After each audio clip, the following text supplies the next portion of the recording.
जिन्नात की तख्लीक कैसे हुई, क्या वो आज भी इस दुनिया में हमारे दरमियान मौजूद है? चलिए देखते हैं जिन्नात से मुताल्लिक पूरा वीडियो। आप तमाम हजरात से गुजारिश है कि वीडियो के आखिर तक बने रहें ताकि बात पूरी तरह समझ में आए। बिस्मिल्लाहिर्रहमानिर्रहीम। जिन का लगवी मानी छुपी हुई मखलूक है। इस्लामी अक़ीदे के मुताबिक ऐसी नज़र ना आने वाली मखलूक जिसकी तख्लीक आग से हुई है, जबकि इंसान और मलाइका मिट्टी और नूर से बनाए गए हैं। जिनों के मुताल्लिक़ ख्याल किया जाता है कि वो मुख्तलिफ किस्म के रूप बदलने की सलाहियत रखते हैं। कुरान और हदीस में जिन्नात का जिक्र आया है।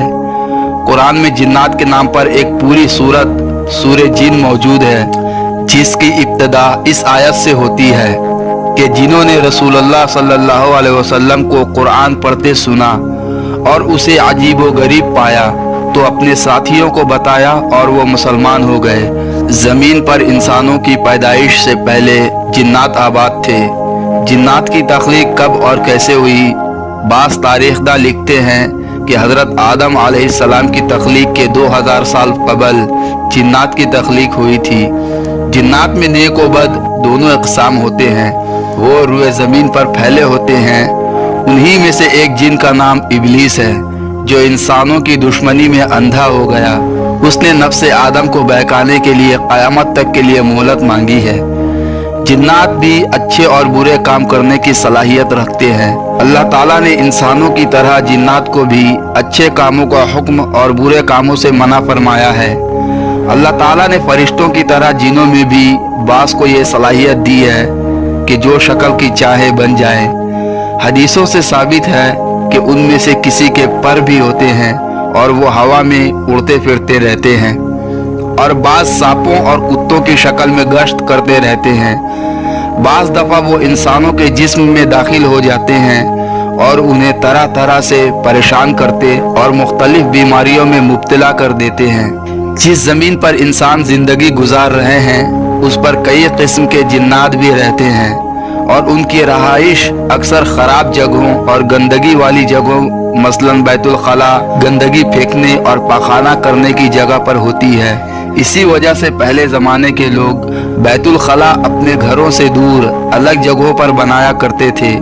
वो घर जो काफ़ी दिनों से बंद हो, वहाँ पर भी जिन्नात का बसेरा हो जाता है। इसलिए नबी सल्लल्लाहु अलैहि वसल्लम ने उन जगहों में दाखिल होते वक्त दुआएं पढ़ने का हुक्म दिया है। जिन्नात की खुराक के बारे में कहा जाता है कि हड्डियाँ उनकी गज़ा है। हुज़ूर सल्लल्लाहु अलैहि वसल्लम से लोगों ने जिन्नात के गज़ा के बारे में दरियाफ्त किया तो आप सल्लल्लाहु अलैहि वसल्लम ने फरमाया कि जिन्नात गोश्त के बजाय हड्डी शौक़ से खाते हैं। उनके लिए हड्डी गोश्त के कायम मकाम है, और जानवरों का गोबर और मेंगनी वगैरह जिन्नात के जानवरों का चारा है। एक मर्तबा जिन्नात का कासिद आप सल्लल्लाहु अलैहि वसल्लम के पास आया और आप सल्लल्लाहु अलैहि वसल्लम को कुरान सुनाया। फिर उन्होंने खाने के बारे में पूछा। आप सल्लल्लाहु अलैहि वसल्लम ने फरमाया, हर वो हड्डी जिस पर अल्लाह ताला का नाम लिया गया हो वो तुम्हारे लिए खुराक है। इब्लीस के मुतालिक कहा जाता है कि वो जिनों में से है।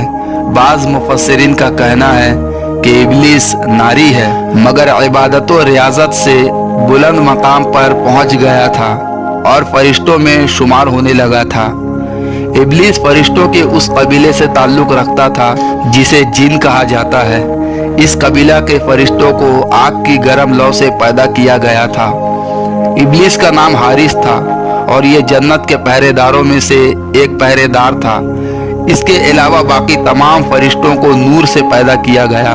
चुनांचे जब उसे हज़रत आदम अलैहिस्सलाम को सजदा करने के लिए कहा गया तो उसने ये कहते हुए इनकार कर दिया कि मैं आग से पैदा हुआ हूँ और आदम मिट्टी से। लिहाजा अल्लाह ताला ने उसे जन्नत से निकाल कर दुनिया में भेज दिया, और तब से वो इंसानों का दुश्मन बना हुआ है और क़यामत तक वो इंसानों को बहकाता और परेशान करता रहेगा। दोस्तों, जिन्नात से मुतालिक ये वीडियो आप लोगों को कैसी लगी हमें कमेंट बॉक्स में